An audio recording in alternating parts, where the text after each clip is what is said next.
So now we are going to study about the structure of the seed.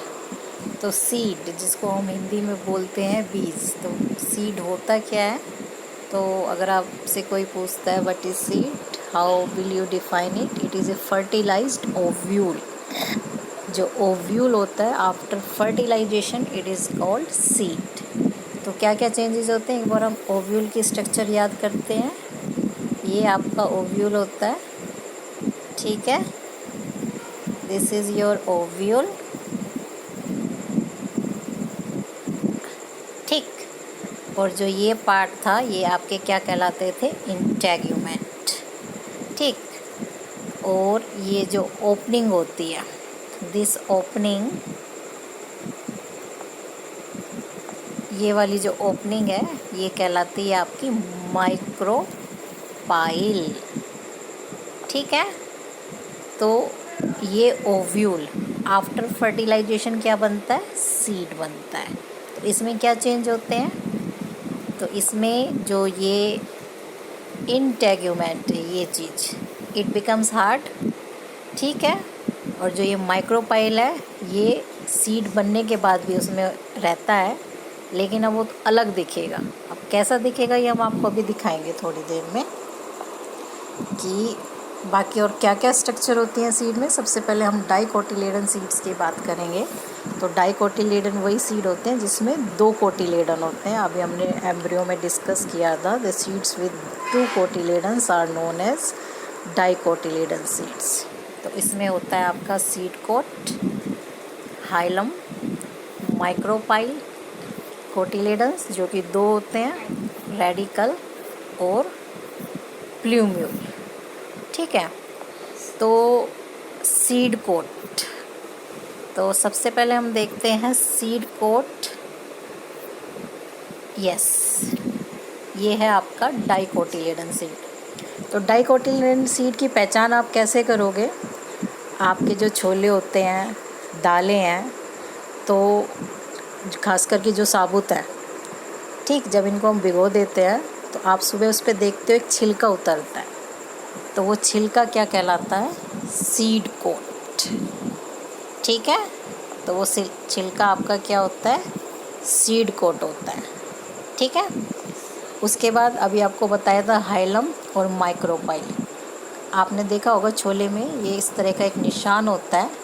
ये निशान actually में क्या है? जो आपका ओव्यूल था, इस तरीके से जो ओव्यूल था, तो वो ओवरी से जहाँ से जुड़ा होता है ये उसका निशान रह जाता है, जिसको हम बोलते हैं हाइलम, ठीक है. हाइलम के बाद ये एक ओपनिंग होती है, यहाँ पे छोटा सा छेद होता है जिसको हम बोलते हैं माइक्रोपाइल.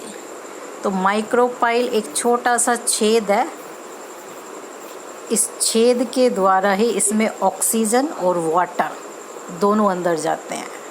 आपने देखा होगा जब हम छोले या दाल वगैरह इसको रात में भिगो देते हैं तो सुबह हमें बबल्स नज़र आते हैं. तो बबल्स क्यों आते हैं उसमें? क्योंकि ये भी हमारी तरह क्या करते हैं? रेस्पिरेट करते हैं, यानी सांस लेते हैं, तो ऑक्सीजन अंदर जाती है. तो यही वो छोटा सा छेद होता है जिसे हम माइक्रोपाइल बोलते हैं. यहाँ से पानी और ऑक्सीजन दोनों इसके अंदर जाते हैं और ये फूल जाता है सुबह, ठीक है. अब हम देखेंगे,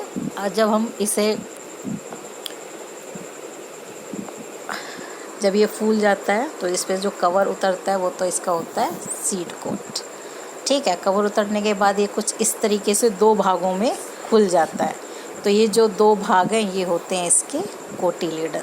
तो हमने पहले ही बता दिया था डाइकोटिलेडन है, तो यानी कि 1 and 2 cotyledons are therefore it is known as dicotyledon seed. अब बीच में जो ये आपका पार्ट है ये क्या है? ये होता है एम्ब्रियो. वाइट कलर की छोटी सी स्ट्रक्चर आपको नज़र आएगी, दिस इज़ एम्ब्रियो. इस पूरे को हम बोलते हैं एम्ब्रियोनल एक्सिस, ठीक है. तो पूरी आपकी ये क्या कहलाती है? एम्ब्रियोनल एक्सिस, ठीक. इसका जो ये ऊपर वाला पार्ट होता है ये होता है आपका प्ल्यूम्यूल, और जो ये नीचे वाला पार्ट है ये आपका कहलाता है रेडिकल. तो प्लूम्यूल वही पार्ट है, अगर आप इसको बो देते हो ज़मीन के अंदर तो ये क्या बनेगा, ये आपका बनाएगा शूट, ठीक है। और जो ये रेडिकल है ये बनाएगा नीचे आपकी रूट, ठीक है। तो प्लूम्यूल को हम एम्ब्रियोनिक शूट भी बोलते हैं, एम्ब्रियोनिक शूट, एम्ब्रियोनिक शूट। और रेडिकल को हम एम्ब्रियोनिक रूट भी बोलते हैं, ठीक है। तो ये तो हो गया आपका डाइकोटिलेडन सीड। इसको हम थोड़ा और बड़ा करके देखते हैं। ये है दोनों आपके, ये दोनों हैं आपके प्लूम्यूल, सॉरी ये आपका प्लूम्यूल है ऊपर वाला पार्ट, ये नीचे वाला पार्ट आपका रेडिकल है, ठीक है। और ये दोनों आपके दो कोटिलेडन है, ठीक। इसी वजह से इनको हम डाइकोटिलेडन सीड्स बोलते हैं। तो फंक्शन क्या होता है कोटिलेडन्स का, ये फूड स्टोर करके रखते हैं। क्या करते हैं, ये फूड स्टोर करते हैं। क्यों करते हैं फूड स्टोर, इस एम्ब्रियो के लिए करते हैं। क्या ज़रूरत है कि जब हम इसको बोते हैं, ठीक है, जब हम इसको बोते हैं तो आपने इसको बो दिया ज़मीन के नीचे, ठीक। अब इतने इसमें शूट बनती हैं और ये दो पत्तियां आती हैं, पत्तियों के बाद ही तो इसमें फोटोसिंथेसिस स्टार्ट होएगी, ठीक। इतने जो इसमें ये थोड़ी सी जो ये ग्रोथ हुई है, ये नीचे जड़ें बनी है और ऊपर जाके इसमें ये एक या दो पत्तियां आई हैं, फोटोसिंथेसिस स्टार्ट होने से पहले जो ये इतनी ग्रोथ हुई है, उस ग्रोथ के लिए भी तो इसको नोरिशमेंट चाहिए।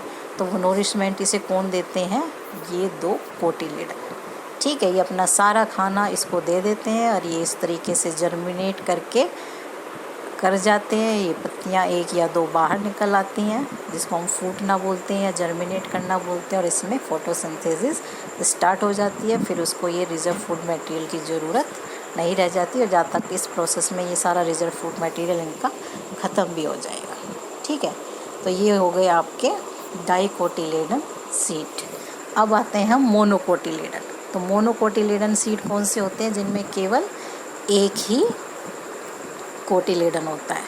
तो इसमें भी आपका सीड कोट होता है सेम, ठीक, लेकिन एक डिफरेंस है यहाँ पे, इसका जो ये सीड कोट है ये फ्यूज्ड होता है किसके साथ, पेरिकार्प के साथ। पेरिकार्प को हम देखेंगे अभी थोड़ी देर में। पेरिकार्प एक्चुअली जो फ्रूट होता है, जो फ्रूट की जो वॉल होती है, ठीक है, उसको पेरिकार्प बोलते हैं। और सीड कोट, जो सीड का कवर होता है वो सीड कोट कहलाता है, और जो फ्रूट का कवर होता है वो पेरिकार्प कहलाता है।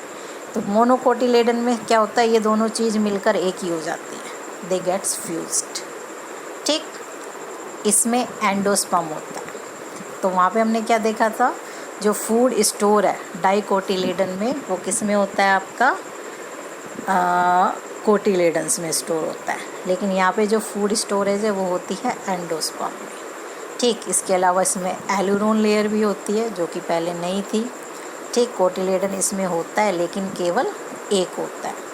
प्लूम्यूल होता है, एम्ब्रियो का पार्ट है प्लूम्यूल, इसको एम्ब्रियोनिक शूट भी बोलते हैं, ठीक है। लेकिन इसमें इसकी एक अलग से कवरिंग होती है जिसको हम क्या बोलते हैं, कोलियोप्टाइल, ठीक। रेडिकल यानी कि एम्ब्रियोनिक शूट होती है, इसकी भी अलग से कवरिंग होती है जिसको हम कोलियोराइजा बोलते हैं। ये आपका मोनोकोटिलेडन सीड है। इसमें आपके सारे जितना भी अनाज हैं जैसे चावल और जी गेहूँ, मक्का, ये सारे आपके मोनोकोटिलेडन सीड्स, ठीक है। तो इसमें ये जो छोटा सा है ये तो है आपका एम्ब्रियो, और ये जो बल्कि और जो मैसिव पार्ट है जिसने सबसे ज़्यादा जगह घेर रखी है ये आपका होता है एंडोस्पर्म। जो एंडोस्पर्म है इसमें ज़्यादातर आपका क्या भरा होता है, स्टार्च होता है, ये यानी कि कार्बोहाइड्रेट भरा होता है। ये भी इसका फूड रिजर्व फूड मटेरियल है, यानी कि जब आप इसको बोते हो इतने इस एम्ब्रियो में से शूट बनती है और नीचे रूट बनती है, इतने तक इसका जो खाना है, पोषण है, वो कौन इसको देगा, ये एंडोस्पर्म देगा, ठीक है। जब तक इसमें ऊपर जाके ये दो पत्तियां नहीं आ जाएं और इनमें फोटोसिंथेसिस स्टार्ट ना हो जाए, ठीक है। जब तक जो फूड है it is provided by the endosperm, ठीक। तो इसमें जो एडिशनल चीज़ें हैं वो ये देखो, आपका सीड कोट है जो कि फ्यूज़ है किसके साथ, पेरिकार्प के साथ। ये जो है ये वाली आपकी एल्यूरोन लेयर होती है और ये प्रोटीन की बनी होती है। ठीक है, इसका एक्चुअल काम क्या है, ये एम्ब्रियो को अलग कर रही है किससे, एंडोस्पर्म से। ठीक है, यहाँ पे आपका एम्ब्रियो है और यहाँ पे आपका एंडोस्पर्म है। ठीक, फिर ये एम्ब्रियो के पार्ट हैं, ये हम पहले ही पढ़ चुके हैं। इसमें इस तरीके से यहाँ पे स्क्रोटिलम होता है। ठीक है, कोलियोप्टाइल है, कवरिंग है किसकी, प्लूम्यूल की। प्लूम्यूल ढका होता है किससे, कोलियोप्टाइल से। ये नीचे की साइड आपका रेडिकल है और रेडिकल की भी एक दो कवरिंग होती है, बल्कि इसमें रूट कैप नहीं दिखाया हुआ। एक तो रूट कैप से ढका होता है और उसके बाद आपका ये फोलियोराइजा से ढका हो जाता है। ठीक है, तो ये होते हैं आपके मोनोकोटिलेडन और डाइकोटिलेडन सीड्स। ठीक, तो आपके ये हम सब सारी चीज़ें पढ़ चुके हैं। तो आपके जो सीड हैं वो दो प्रकार के हो सकते हैं, कौन कौन से, डाइकोटिलेडन और monocotyledon. Dicotyledon seeds with to cotyledon, example chickpea जो भी हमने देखा था। और monocotyledon seed with single cotyledon, example है वीट, राइस और मेज। ठीक है, तो